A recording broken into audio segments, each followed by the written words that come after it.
لوگوں قیامت کی علامات میں سے ایک علامت یہ ہے، قیامت کی نشانیوں میں سے ایک نشانی یہ ہے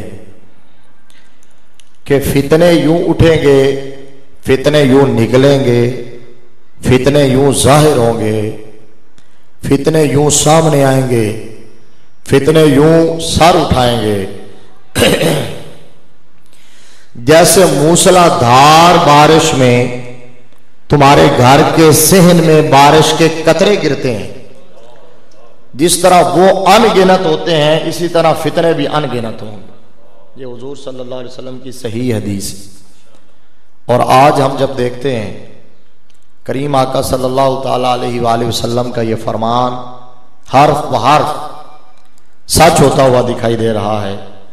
کہ آج ان گنت فتنے ہیں، بے شمار فتنے ہیں، بے حد و بے حساب فتنے ہیں، لا تعداد فتنے ہیں۔ یعنی کہیں مہنگائی کا، بے روزگاری کا، بد امنی کا، کہیں اریانی کا، کہیں طغیانی کا، کہیں فحاشی کا فتنہ ہے۔ اور یہ کہا جا رہا ہے کہ terrorism is the biggest problem in the world, کہ اس وقت دنیا میں سب سے بڑا مسئلہ، سب سے بڑا فتنہ جو ہے وہ دہشت گردی کا ہے، یہ بھی کہا جا رہا ہے۔ لیکن میں جب کبھی تنہائی میں بیٹھ کے سوچتا ہوں، غور و فکر کرتا ہوں اور انالیسس کرتا ہوں، تو میرے سامنے جو بات آتی ہے اور جس نتیجے پر پہنچتا ہوں کہ یہ بات غلط ہے کہ آج کے دور کا سب سے بڑا فتنہ دہشت گردی کا فتنہ ہے۔ وہ چند ملکوں میں ہے، چند علاقوں میں ہے، چند خطوں میں ہے، اور وہ بھی عالمی طاقتیں اپنے مخصوص مفادات کے تحت کرواتی ہیں۔ آج کے دور کا جو حقیقی فتنہ ہے، جو سب سے بڑا فتنہ ہے، وہ ہے بد عقیدگی کا فتنہ، وہ ہے گستاخی کا فتنہ، وہ ہے توہین کا فتنہ، وہ ہے بے باکی کا فتنہ۔ یعنی ایک طرف تو یہود و نصارہ ہیں، وہ بد فطرت، وہ بد باطن، وہ بد طینت، ننگے انسانیت، ننگے اخلاق، ننگے تہذیب، ننگے تمدن، ننگے انسانیت، وہ پوپ اور پادری ہیں جو کبھی تو مصطفیٰ کریم صلی اللہ علیہ وآلہ وسلم کی عظمتوں کو بھونکتے ہوئے نظر آتے ہیں، اور کبھی ناموس قرآن پر حملہ آور ہونے کی جسارت کرتے ہوئے نظر آتے ہیں۔ یہ ہے ایکسٹرنل فتنہ، یہ ہے خارجی فتنہ، یہ ہے بیرونی فتنہ۔ اور اس کے مقابلے میں انٹرنل اور داخلی اور اندرونی فتنہ یہ ہے کہ کچھ سو کال مسلمان، نام نہاد حضور صلی اللہ علیہ وسلم کے امتی اور غلام، جو کلمہ بھی پڑھتے ہیں، جو نمازیں بھی پڑھتے ہیں، روزے بھی رکھتے ہیں، جو داڑیاں بھی سجاتے ہیں، دستارے بھی پہنتے ہیں، جبے بھی پہنتے ہیں، مدرسے بھی بناتے ہیں، قرآن بھی پڑھتے اور پڑھاتے ہیں، اپنے آپ کو مفتی، عالم، مصنف، محقق، مبلغ، محدث، شیخ القرآن اور شیخ الحدیث بھی کہلواتے ہیں، دنیا بھر کے القابات ان کی جیب میں پڑے ہیں۔ لیکن معاذ اللہ ثم معاذ اللہ الیاذ باللہ تعالی نقل کفر نباشد، ان میں سے کوئی تو یہ کہتا ہوا نظر آتا ہے کہ نبی مر کے مٹی میں مل گئے، اور کوئی یہ کہتا ہوا نظر آتا ہے کہ جس کا نام محمد یا علی وہ کسی چیز کا مالک و مختار نہیں۔ کوئی یہ کہتا ہے معاذ اللہ کہ حضور صلی اللہ تعالی علیہ وآلہ وسلم ہم جیسے بشر ہیں۔ کوئی یہ کہتا ہے کہ حضور صلی اللہ تعالی علیہ وآلہ وسلم کا ادب بڑے بھائی جتنا کرنا چاہیے۔ کوئی یہ کہتا ہے کہ نماز میں بیل یا گدھے کا خیال آ جائے، الیاذ باللہ نماز ہو جاتی ہے، لیکن نبی کا خیال آئے تو نماز نہیں ہوتی۔ اور کوئی یہ کہتا ہوا نظر آتا ہے، کہا ہی نہیں صرف بلکہ لکھا اور پروف موجود ہے، حوالے موجود ہیں، کتابوں کے انبار لگے ہوئے ہیں، اور آج تک اس پر قائم دائم ہیں اور اس کو لے کے آگے چل رہے ہیں کہ معاذ اللہ اللہ تبارک و تعالی امام الانبیاء صلی اللہ تعالی علیہ وآلہ وسلم سے بڑھ کر پھر ذات خدا کی طرف انہوں نے رخ کیا اور کہا کہ معاذ اللہ اللہ تبارک و تعالی آپ نے یہ سن لیا کہ میرا موضوع آج کا یہ ہے کہ ناجی فرقہ کون ہے۔ میں نیوٹرل انداز میں دلائل کی روشنی میں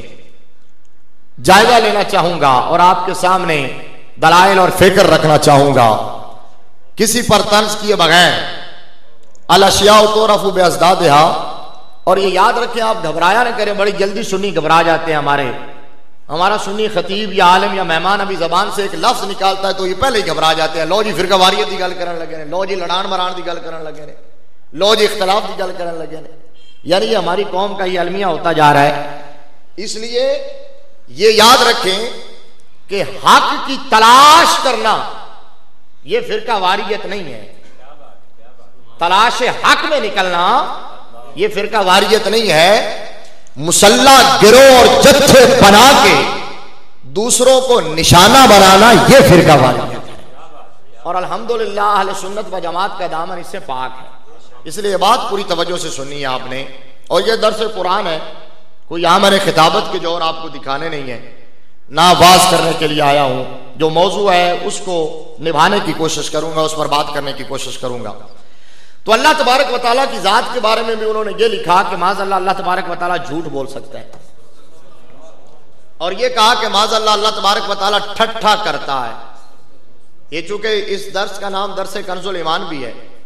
تو یہ میں بالکل اختصار کے ساتھ ان کے تراجم کے حوالے پیش کر رہا ہوں. انہوں نے کہا کہ اللہ تبارک و تعالیٰ مکر کرتا ہے، دغا باز ہے معاذ اللہ،